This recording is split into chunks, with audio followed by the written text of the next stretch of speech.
If I wanted to buy a house, like what would you say the first few things you need? The most important pieces, and a lot of people actually don't know this, is 2 years of stable income in the same type of career. How much money do I need to have in the bank to start investing? Just a number, throw it out there, 10K. I would say that on a low side, I didn't get paid for 6 months? I was in credit card debt, hospital debt, because I had alcohol in my system. They said, oh, this isn't covered if it has alcohol or anything in your system. $100,000 sitting over my head in medical debt, not a paycheck in sight. I had to come out of that. I don't regret any of it. I don't regret any of it because the reality is... What's up, everybody? It's your boy, Hernan Alejandro. Welcome back to a brand new episode of Strength Stories, the podcast where we grow your mind, your muscles, and your millions. Before we get started, I just want to ask you guys to like, comment, and subscribe. Whichever platform you're listening or you're watching, make sure to engage with me. That way I know that you're interested in the subject and you want more content like this. Reilly, how are you doing? Hernan, I'm good. How are you? Woo, I'm excited, bro. It's going to be good. First episode, I'm stoked. I've been dreaming about this for a long time now, and we're finally here. We actually met at the gym. How did you get started? How long have you been lifting? I know you told me a little bit you were lifting in high school, so just tell me a little bit about your lifting career, how you started that. Yeah, so it kind of all started, I've always been skinny, right? So back in 9th grade, what was I, 12, 13, 14 at the time? I still remember doing bench press, right? And back in that day, even though it makes me sound so old, it dates me, there really wasn't just Instagram or social media that you could follow knowledge. So here I am doing bench press, doing upper body pretty much way too often, more than not. And drinking protein shakes. And that was me thinking that I'm actually really on my grind as far as the fitness is concerned. So it's been quite some time now, I'd say since high school. And it's been one of those things where sometimes it might take 3 or 4 months off when life would get busy, yet it would always come back to the working out. And it was for many reasons, but I mean, one of them alone that nobody really talks about outside of the physical attributes is the fact of what it does for your mind and keeping you mentally strong. So as I get older, I've really honed in to use it for that reason and have the physique and appearance be secondary and have the main purpose be for the goal of just strengthening the mindset and being in the right state of mind consistently. I read a book called, I think it's Ninja Selling, and it was, I think I told you about it. It's about real estate. Yeah. Selling real estate. And I've never bought a house, but I can't imagine like the nerves that you have like buying a house just because it's a lot of money, you know, like shit, like you're buying a house. That's a big deal. It's a big commitment. It's a big commitment. So you got to like make sure that I have a good relationship, you know, like if I'm buying a house from you, I got to trust you, right? Because it's millions of fucking potentially dollars that I'm putting in. Like, what are some tactics you would use on me to like make sure you sell the house? Well, I'd say first and foremost, something that's really important is setting realistic expectations. Okay. Earlier on in my career, I would be more excited to take on a listing, even though they're way overpriced. Yeah. The reality is now that could be almost a liability. And it's not to say that I don't want to help as many families as possible, though if we're setting unrealistic expectations, it's a lose-lose on both sides. Okay. They don't sell the house, you don't earn money, everybody's at a loss. Yeah. So you just kind of basically try to help them like the best you can, really. Yeah, well, it's more not or really less like selling. Exactly. I think where I've kind of trended more towards would be more of a consulting base. Yeah. So instead of just trying to, hey, Hernan, isn't this house great? Does it fit everything you need? Is there anything I couldn't imagine why you wouldn't like this house. You want to put an offer? Yeah. It's more or less, hey, Hernan, so here we are at this house. Yeah. I'm curious now that we're here. Yes. How does this make your family feel now that we're here inside the property? Is there any huge concerns that we're seeing that could pose issues to us if we were to put an offer on this property?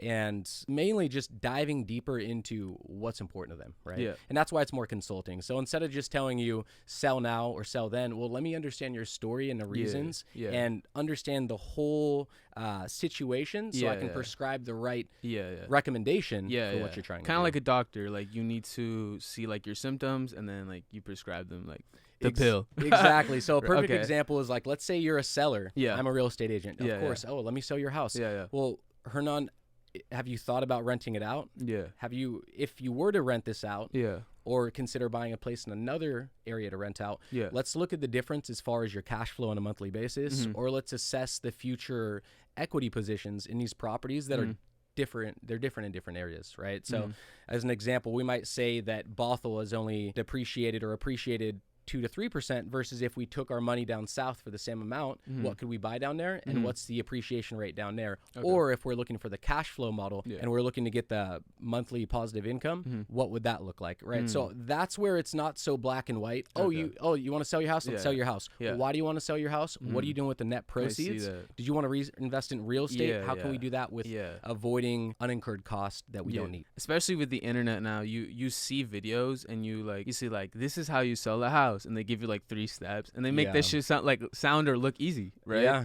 But it's like, obviously there's a million things before that. Like obviously those 3 steps like might like lead you to selling the house, but it's not like, there's a lot more in between that people don't realize. And I think the internet really does that. Like they kind of make shit sound like, oh, it's so sweet, so easy, but it's like, yo, like there's a million things you got to think about before you really like take that first step, right? Yeah, no, I'd agree. And I mean, to be honest, the difficult part is to get your real estate license is a very low barrier of entry.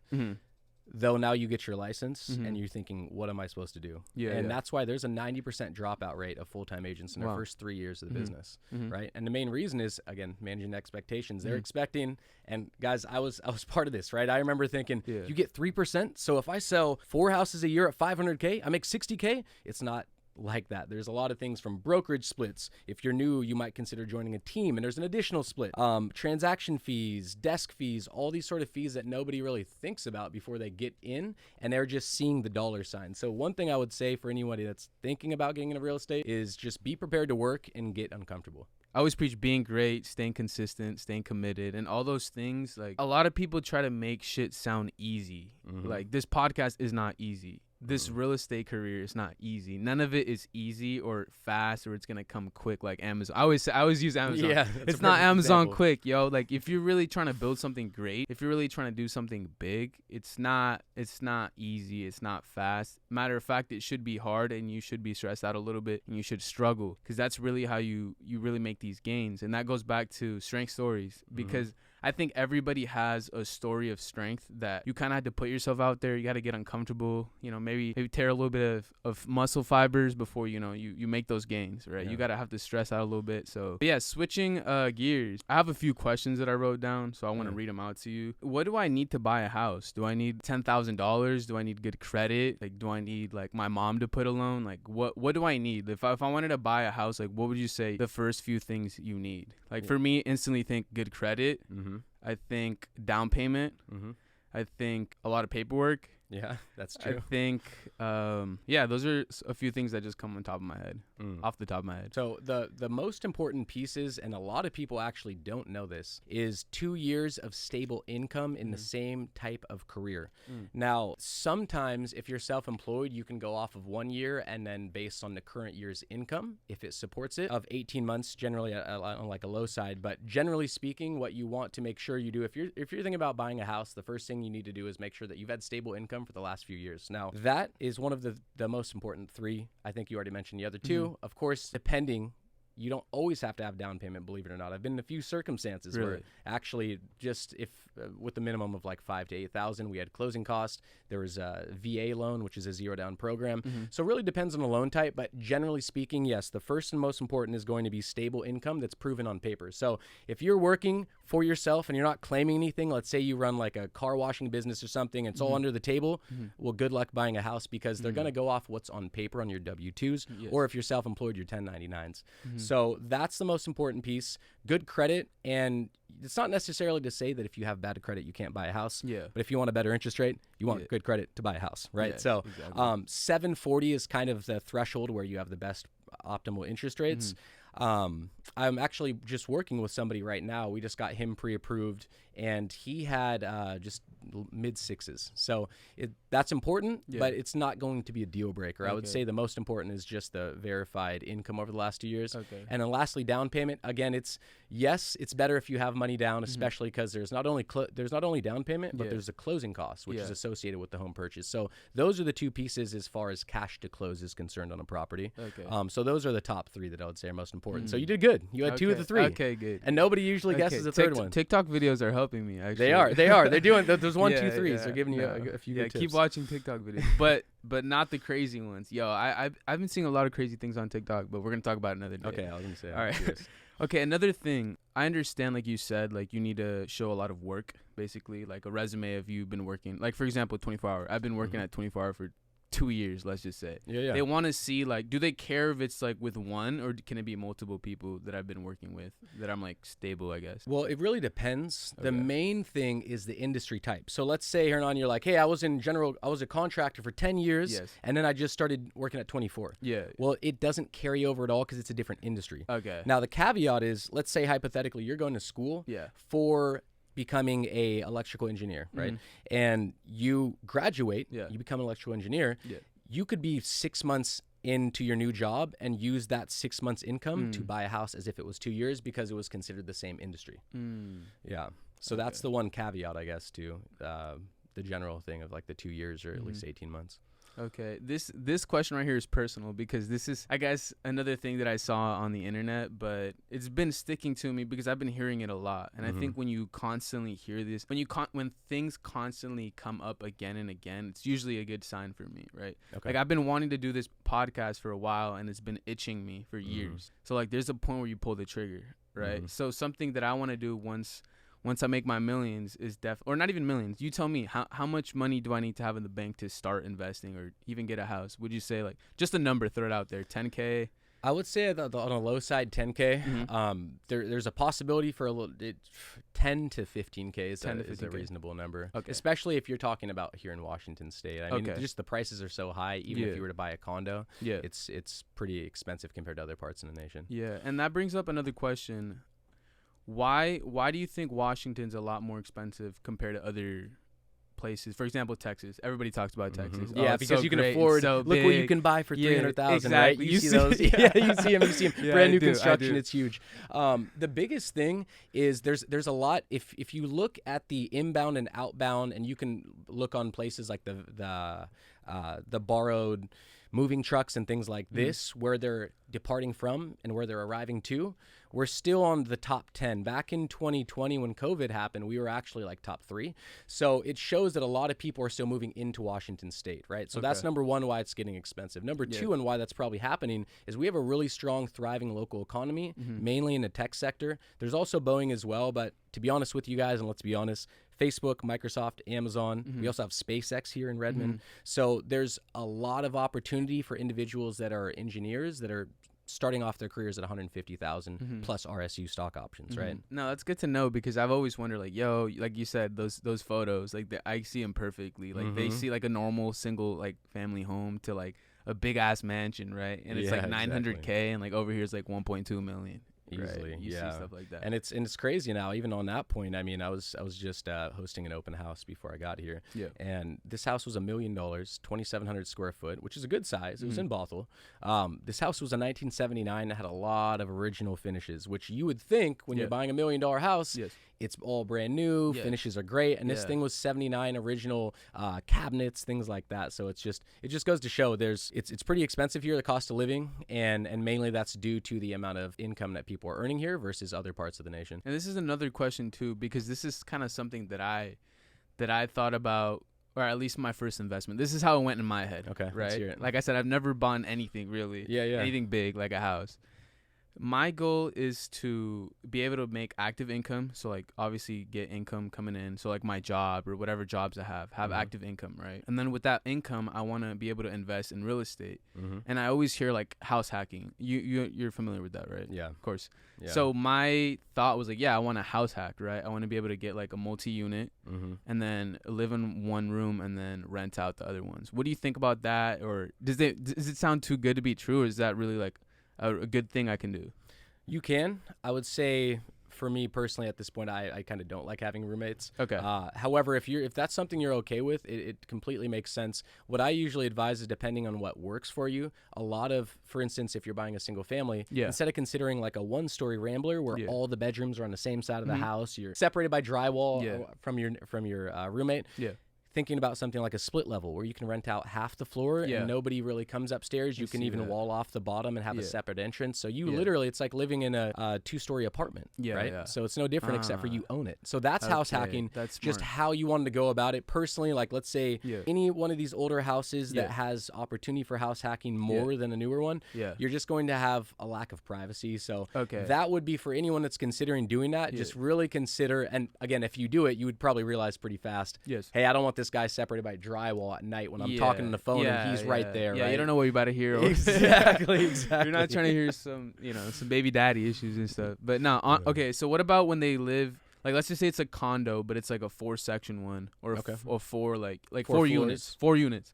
Okay. Like you like live in fourplex. one. Yeah, fourplex. That's what I meant. Duplex, fourplex, whatever. What about that? Is it the same thing basically? Like obviously it's not roommates because they're like separate. It's kind of like apartments. Let's just say it's like apartments. Yeah, no, that's a really good thing. A lot of people consider first steps usually a duplex, and that's just based on their a lot of people aren't as comfortable getting into a 4-unit off the bat, and they're usually the income doesn't support it. But duplex is actually a really good idea. A lot of people actually find success with that. Okay. The duplexes have got a little closer to buying almost the 2 properties nowadays in specific areas of interest that you might like.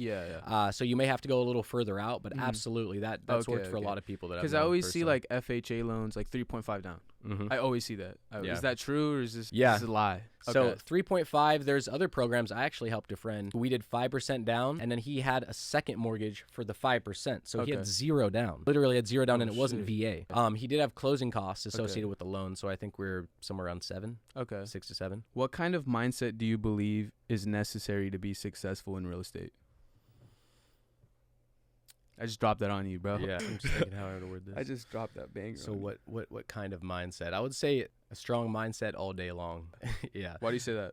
Mainly what's going to be needed to be done. I mean, you're going to be on the phone with people that are telling you no, they're telling you to screw off. They're telling you they're not going to be able to accept your offer. The other person's telling you they won't go high enough on your offer to actually win.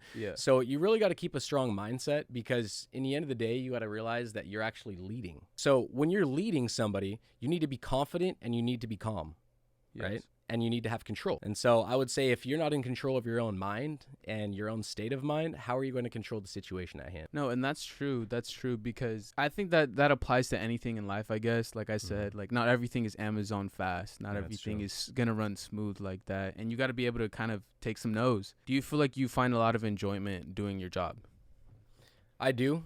I appreciate most is the gratitude. So I just thinking back over the last couple years, really actually cutting the keys and getting to a higher level as far as number of units sold and being able to help more families. It's mainly what kept me going. And people can say, oh, it's for the money. Oh, it's all about the money. And that's true. You need to pay your bills. The other part of that is getting gratitude from individuals on, oh, thank you so much for being able to help me and my family do that. For me, I'm contributing in a positive way to society, and I'm helping others, and I can go to sleep at night knowing that I've made a positive impact. And so I think that makes a huge difference. And I think back to when I used to do things where I didn't feel as empowered, and it wasn't as it was just that when you're just there for the money, you're running on limited time. I mean, the reality is you have to pay your bills, but at the same time, if you're unhappy every single day, how long's you're just on borrowed time at that point, in my opinion. I know you brought up having a strong mindset. What are some books you recommend or some movies that have helped you like strengthening your mind a little bit? I would say one of the most important pivotal books that I've actually read was Power of Believing by Claude Bristol. It was a book written in, I believe, the 40s or 50s. And a lot of what I've grown up and the regurgitated information, all the influencers, everybody that has some sort of say-how on a quote that we all end up quoting is actually from knowledge that was from the 1900s. So that I would say that one's been a really good book. I would say Financial IQ by Robert Kiyosaki. That was pretty insightful. Yeah, it was definitely different. I didn't really come from like a wealthy. I was very middle class. So a lot of the thought processes around money is very different from anything that I grew up learning. So I think that was a really good one too. No, that's great. That's great. I know Robert Kiyosaki wrote Rich Dad Poor Dad. I was gonna say another one was by Tony. Which one was this by Tony Robbins? Yeah. But it was the specific, because I've read a few by him. But Money Master the Game. I would definitely recommend that. For me, what was most different is just understanding the different ways in which people invest. And really thinking about between those different types of investments, which one makes sense, or does it make sense to use a wealth manager, or all these different things, and what is a wealth manager, and a lot of just different ideas, which if you're not familiar with those different ideas, you don't know what you don't know. So I'd say that one was really good, just as far as different ideas on different ways of investing money. And going into, I guess, books that we read, I used to never read books. Like, I used to not give a fuck, I'll be honest. Now, looking back at myself, like, I'm 22. I've only been out of high school a few years, right? And I used to not like school, to be honest. And I realized how much of an advantage it is to really, like, understand, like, growth of the mind and understanding, like, valuable information. And I used to never read or like any books, but now I love books. Like, I read books all the time. And I think that's one of the most things I'm proud of myself is really from switching to, like, never reading books to, like, now, like, I have, like, it takes forever for me to find a good book. You know, I'm always searching, like, for the next book. Like, you know, I really feel like that does add a lot of perspective. I think in another podcast I mentioned, it helps you see your own ignorance. You know what I mean? Because sometimes when you talk to, like, your parents, right, or your friends, they can give you, like, life lessons or life advice, right? And you could be like, man, this guy's full of shit, right? Like, not to hate, you know, but you're like, how does this guy know? You know? Like, how does he got it all figured out, right? Yeah. And then you start reading, and it's like, yo, I don't know this guy, but a lot of the things that he's saying is, like, true. Yeah. It's true. Like, you can't, yo, if some random guy's telling you some things off his book and you can relate to it, and you, like, you can kind of think, like, yo, I could see where this happened in my life, exactly how the book is saying it. You know what I mean? You start questioning, like, damn, am I really thinking right? Like, am I really thinking correctly, or am I being kind of ignorant to things? Am I, like, avoiding things? Like, I feel like that's where books really help you grow. I think they also provide a lot of just difference in perspective, right? Because whatever our perspective decides our reality. And so if we're thinking that we really can't do something, so a perfect example is if you're always telling yourself you can't do something every day, do you think you're going to be able to achieve it? The answer is probably no. So versus the opposite, if you're always focused on a goal and you're just focused on the goal all the time, you're a lot more likely to actually achieve it, just because of what the reality that you've created based on your perception. That's 100% true. Building up a big mindset not only helps you in real estate, in fitness, in podcasting, but just in general, like, you got to be able to have tough skin. That's some things that I don't like to see on the internet, is, like, they try to delete a bunch of, like, all the hard stuff. Yeah, all the hard stuff gone. Like, they just appeared. They just said, hey, everyone, I'm here. I made my million, right? Yeah. It sounds better that way. Yeah, it does. It does. And I took, like, I don't know, I miss the days. Like, I'm not saying bullying's okay. I'm not saying that. But I miss when people are, like, kind of real with you. You know, I feel like realness is not there like it used to be. You know? Everything's like, very protected. Sometimes you need to get socked in your mouth. Right, just to, like, wake up a little bit and realize, yo, things are not the way they seem or are. And it's not until you get kind of that smack to your face that you're like, oh shit, like, I'm really here right now. You know, it's the reality of the truth. Like, but that's the thing, though, is that people don't want to face that, and now we've justified everything. Everything's rationalized. And it's okay. So the problem with that is then everything's okay. Then what's wrong? And how do you ever achieve anything if everything's okay and acceptable? Right. Some sort of accountability, I think, for things like that. And, you know, I can speak to myself where there's been times where I've had to pull myself out of the water. You know, I had an injury back in, like, 2020. I didn't get paid for 6 months. I was in credit card debt, hospital debt, because I had alcohol in my system. They said, oh, this isn't covered if it has alcohol or anything in your system. $100,000 sitting over my head in medical debt, not a paycheck in sight. I had to come out of that, right? And I don't regret any of it. I don't regret any of it, because the reality is it made me stronger. Like, I had to figure that out myself. And how many people would crumble if you had 100,000 sitting over your head and 20,000 in debt, still have a leg that hurts, but you got to work every day on it and just figure it out. And it's different in real estate because you don't get paid until a deal closes. I could work with you for 50 hours, 100, 3,000 hours. I wouldn't do that. Obviously, this is why you want to pre-qualify, but and not get paid $1, right? Using my own gas, time, expenses, those sort of things. So I really think that at some point there has to be accountability, and we have to look ourselves in the mirror and accept that when we're not doing what we should be. Right. And so I'm really happy that you shared that, because, like I said, that goes back to, like, strength story. Like, that's it. Right now, you just shared a strength story. Like, you were in debt, you know, you were injured, you were stressed out, and you were able to come out on the other side stronger. You know, absolutely stronger. Like, now, Like, I saw this thing on the internet that said, yo, I think it's Jay Waller. I forget his name. I don't know if you know him. He's like this big, he hangs out with like Andrew Tate, and he's like this big like redhead. Anyways, he talks about how he tells himself like, yo, I've been in way harder situations before. Like, why am I stressed out over this? If you've been through that, nothing should faze you. Yeah. You know what I mean? The more callous you get, the stronger you get, the more likely to perform under pressure. The last thing you want to do is not be able to perform, especially under pressure. And now everything crumbles, right? Yeah, exactly. And I think that's an expectation you have too as a man. Like, I was going to say, as a guy, even more, it's you you really have to take scars as a guy and be able to move forward versus nobody wants a guy that just has never went through any adversity and overcame it, right? No, that's not 100%. A strong person. Yeah. And even too, like, I personally don't want to be friends with this like person that's like perfect, you know, because I see right through you. Yeah. Like, nobody's perfect. No, nobody's perfect, and I respect that you're able to share like, yo, like, I've gone through things, like, I've stressed myself out, like, I was in debt, like, I remember I had a knee injury, like, I fucked up my knee, like, I tore some ligaments, and I couldn't walk for like months, bro. Like, I was like hobbling around, right? And I think I was like maybe 19 or 20, and I'm thinking, yo, I'm good, bro. Like, shit, I'm about to heal up soon, right? And then like 1 month passed, 3 months, 6 months, and I'm like, holy shit, like, am I gonna get better? Like, what the fuck's going on? Yeah, like, you start getting scared. Yeah, you start getting scared. You're like, yo, what if I'm like this my whole life?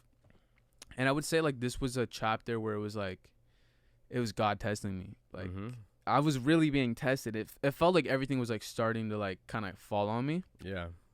And I'm not gonna lie, like, I wouldn't say I was depressed, but like I was definitely going through some shit. Like, I was sleeping hella. Like, I was like, I couldn't do a lot, right? Because I was like hobbling around. So I'd stay up really late, sleep a lot. I could definitely be like, oh shit, I'm not like in a good place right now, you know? And going back to it now, like, that brings me strength now. It does. It brings you strength. You're like, shit, like, these moments right here, like, these are making me into like the man that I want to become.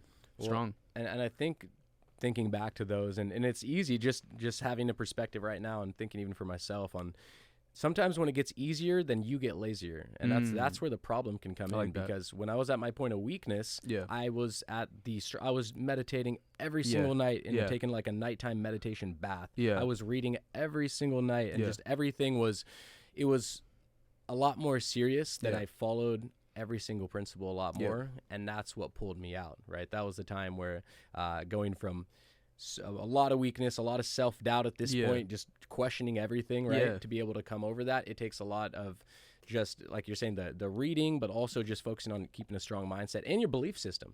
Because if you truly believe something, you align your goals with it, and you consistently persevere and take action on it, there's no way that you won't get there, and that's the reality. 100%. Yeah. Said I heard this too. I think it was Andrew Tate. Shout out Andrew Tate, by the way. I know some people don't like him. He talked about how it's like, I never met anybody that puts in the work, stresses himself out, puts in the time, puts in the effort, and not succeed. And that's true. Like, everyone that I've talked to that's successful in whatever form it might be, fitness, real estate, it's like, yo, they all got a story.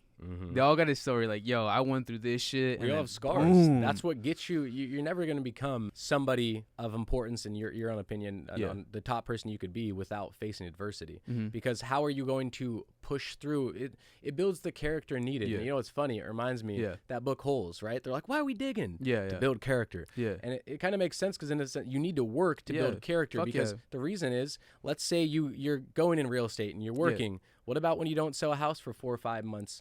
Where's your money coming from? And what do you do at that time, at your weakest point? That's what defines you, right? It's not what you do when you're on top and everything's, you know, there's roses and dandelions, but it's what are you doing when you're in the mud, right? Yeah, facts. What's your character at that point? Facts, bro. It's all good when you're like, you're going good. Yep. When you like, you're chilling with your girl. Yeah, you're like fucking comfortable. Mortgages paid. Facts, you know, all that sort eating, of stuff.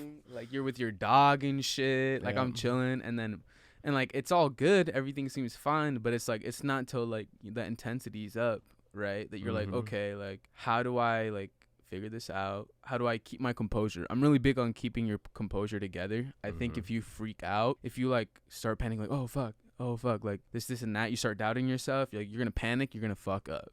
You know, so I'm really big on like keeping your composure. Like, for me, something that I always tell people, sometimes I'm running on Mexican time, and I'm running late, right? So when you're running late, you're kind of like You're like, oh, you're kind of freaking out. Shit. Yeah, you're like, fuck, I'm running late. Like, I'm supposed to, do this, and that. And you're like, that stresses me out. Something small, but it does stress me out sometimes, right? Absolutely. I can. And then I'm like, you know what? You're already late. Relax. What's the next move? What's the best move I can make right now? Yeah. Right? I'm already late. What can I do? I better go in there, work hard, like, from that minute to the end. Make it right? worth it, yeah, right? make it worth it, Yeah. Because sometimes, like, I always feel like I have time, and then, boom, it disappears. And I feel like a lot of it has to do, too, with on the phone. Like, you're fucking watching some shit. You're scrolling. It's easy to do. Get lost. That's real. How do you think social media has impacted real estate? It's an interesting thing because I actually haven't been posting as much this year. And Okay. it's for real estate. I honestly would say it does matter because you're top of mind. And a lot of people are in their phones a lot, just scrolling through a bunch of news feeds and things like that. And I personally, the reason I've been posting as much is I personally am trying to detach more from it and live more in the real world. Mm-hmm. However, as far as a real estate agent, in today's day and age, I would say it plays a role. And not so much just the TikTok video, the 1, 2, 3. That is, but what you're trying to do is stay top of mind in front of these people. So when they're ready to make action or they're thinking of somebody's talking about selling a house, you're top of mind because they've been seeing you on your stories or on your things. Talk about real estate in all different facets, whether it's closings, what you had mentioned, which is like the 3 different things needed to buy a house or whatnot. So I would say it's pretty, as an agent in today's day and age, I would say it's pretty important to utilize social media platforms, especially because that's how mainly what you're going to get from that is your sphere of influence, right? Which is essentially everyone that you know, friends, family, people that are watching your stories. And those are the people that it's going to actually increase a lot of business for. And especially as you're working with people that are anywhere in their 20s or 30s at this point, I would say that they're more likely to look you up. And I've had that happen personally, with 4 or 5 of my clients that follow me. Look you up. Yeah, exactly. And then they start following Clean you. up your social media. Yeah, absolutely. If you're in real estate, you don't want to post anything that's it's not work appropriate, right? It's not professional. Yeah. It's not to say you can't have a personal life and do what you want. There's a time and a place for everything. Being smart. Yeah, exactly. I got this banger question I wrote down, and I really want to know this. And this is, how do you balance your personal life with your professional life? I would say trying to mix the two, have everything be kind of full circle. Now, what I mean is going to the gym. I don't really do much anymore, to be honest. I'm kind of boring these days. I'll take a trip every 3-4 months and go fly out of here and leave. But other than that, I don't really go out to the bars that much anymore, things like that. If I do, I want to get out of state.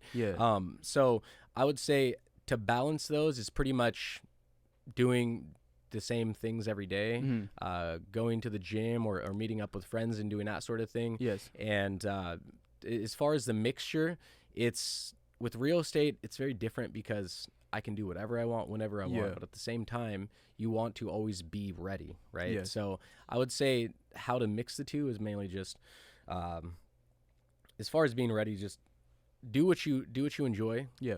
I don't mind taking a call if I'm hanging out with some friends and I'm having something going on with the deal. Yeah. So it doesn't mind mix business with pleasure that much in that sense. Yeah. Okay. Would you say you'd rather be at work than to be like on vacation? Because I feel like sometimes when I'm on my grind and I'm on my shit, I feel better. I feel just euphoric. Right? Yeah. I would say it depends. Depending on the business model, I've learned a lot just over the years. Yeah. And depending how you're doing the business, it can be more of a grind. And other ways can be more fun, right? Depending where your lead sources are coming from, or if you're just cold calling canceled, expired, for sale by owner people that are trying to sell their house and you're just getting beat up all day. That's not as fun. Yeah. But it's still fun when you find success with it. So I wouldn't say, I don't know. I still definitely like taking a vacation. Okay. Yeah. But at the same time, there's been times where I get what you mean. When you're locked in. Yeah. When you're locked in and you're just in that zone, and you can just ride and you're just riding that wave. Yeah. It's definitely doesn't make sense to kind of break that, right? Yeah. Or kill the momentum. Okay. So I got 2 more questions for you because I know we're better wrap up real quick. What are some qualities you feel like you need to be a real estate agent? Grit. Okay, grit. Hard worker. Somebody who's not scared of rejections. I would say those are my top 3. Okay, and last question here, because we're going to wrap this up.